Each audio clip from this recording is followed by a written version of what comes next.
Hamas سیاسی wing کے جو سربراہ ہے اسماعیل ہانیہ کو شہید کر دیا گیا ہے۔ حماس کے سیاسی ونگ کے سربراہ اسماعیل ہانیہ نئے ایرانی صدر کی تقریب حلف برداری کی شرکت کے لیے تہران گئے تھے اور ایران کی سرکاری ایجنسی کے مطابق حملہ آج صبح کیا گیا، جہاں اسماعیل ہانیہ کی قیامگاہ پر حملہ کر کے انہیں شہید کیا گیا۔ اسماعیل ہانیہ کی عمر 61 برس تھی، جبکہ واقعے کی مزید تحقیقات اس حوالے سے جاری ہیں۔ دوسری جانب حماس نے ایک بیان میں اسماعیل ہانیہ کی شہادت کی بھی تصدیق کر دی ہے۔ چند ماہ قبل غزہ کی پٹی میں اسرائیلی فضائی حملے میں اسماعیل ہانیہ کے 3 بیٹے شہید ہو گئے تھے۔ اسماعیل ہانیہ 1962 میں غزہ شہر کے مغرب میں پیدا ہوئے تھے اور اسماعیل ہانیہ نے اسلامی یونیورسٹی سے 1987 میں غربی ادب میں ڈگری بھی حاصل کی، جبکہ انہوں نے 2009 میں اسلامی یونیورسٹی سے ڈاکٹریٹ کی اعزازی ڈگری حاصل کی۔ آپ کو بتا رہے ہیں کہ حماس کے سربراہ اسماعیل ہانیہ کو تہران میں شہید کر دیا گیا ہے۔ افسوسناک خبر ہے جس کے بارے میں آپ کو بتا رہے ہیں۔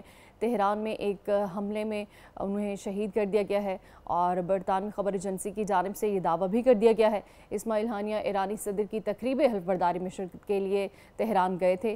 بریگیڈیئر ریٹائرڈ مسعود صاحب ہمارے ساتھ موجود ہیں۔ سر، بہت شکریہ آپ کے وقت کا۔ سر، آج صبح یہ انتہائی افسوسناک خبر سامنے آئی ہے۔ حماس سیاسی ونگ کے سربراہ جو ہیں اسماعیل ہانیہ تہران میں شہید کر دیے گئے ہیں۔ کیا دیکھتے ہیں، کس طرح آپ اس واقعے کو دیکھتے ہیں اور اس کے امپیکٹ کیا ہو سکتے ہیں؟ جی ہاں، بہت شکریہ۔ دیکھیں، ایک تو بڑی یہ سیریس ڈیولپمنٹ ہے ریجن میں، اور اسماعیل ہانیہ بہت ایک بڑے قدآور شخصیت تھے۔ وہ نہ صرف فلسطینیوں کے لیے تھے، غزہ والوں کے لیے تھے، ویسٹ بینک کے لیے تھے، بلکہ عرب ممالک کے لیے ان کی بڑی امپورٹنس تھی۔ اور اسی طرح وہ ترک لوگ ان کو بڑا پسند کرتے تھے، اور وہ آلریڈی ایگزائل میں تھے اور وہ قطر میں رہ رہے تھے، اور ان کی ریسنٹلی ان کی کوشش تھی کہ وہ وہاں سے، کیونکہ وہاں پہ ان کو تھریٹس تھے، تو انہوں نے ڈیسائیڈ کیا تھا وہ ٹرکی وہاں پہ ریلوکیٹ ہو جائیں گے۔ اور دیکھا جائے تو یہ ایک تو ملٹری لیڈر بھی تھے، اسپرچول لیڈر بھی تھے، اور رولر آف غزہ بھی تھے۔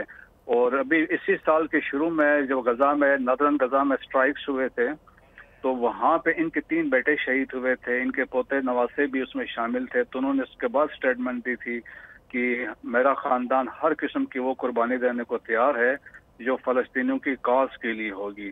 تو میرا خیال میں اس کے ایک وہ امپورٹنس تھی، اور دوسرے یہ ہے کہ دیکھیں کہ جس طریقے سے ان کی شہادت ہوئی ہے اور وہ بھی ایران میں ہوئی ہے، تو وہ اس سے ایک تو ایران میں سیکیورٹی کی سچویشن پر بھی بڑے سوال اٹھتے ہیں۔ پھر سیکنڈ امپورٹنٹ سوال یہ بھی ہے کہ ایران کے اندر اسرائیلی پریزنس بہت زیادہ ہے، کیونکہ ہم نے پچھلے کئی سالوں میں 4 ٹاپ سائنٹسٹ جو ایران کے تھے ان کی اسیسینیشن ایران کے اندر ہوئی۔ جو ان کے ٹاپ سائنٹسٹ تھے محسن فخری زادہ، ان کو اسیسینیٹ کیا along with his wife outskirts of Tehran, تو وہ بھی اسرائیلیز نے کیا تھا۔ اور پھر اس کے بعد دیکھیں قاسم سلیمانی کے اسیسینیشن میں بھی یہ شامل تھے۔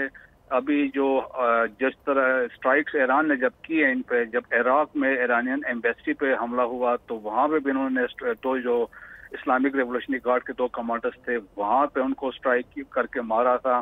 اسی طرح کل جو خبریں تھی کہ حزب اللہ کے کمانڈر کو بیروت پہ حملہ کر کے مارا گیا ہے۔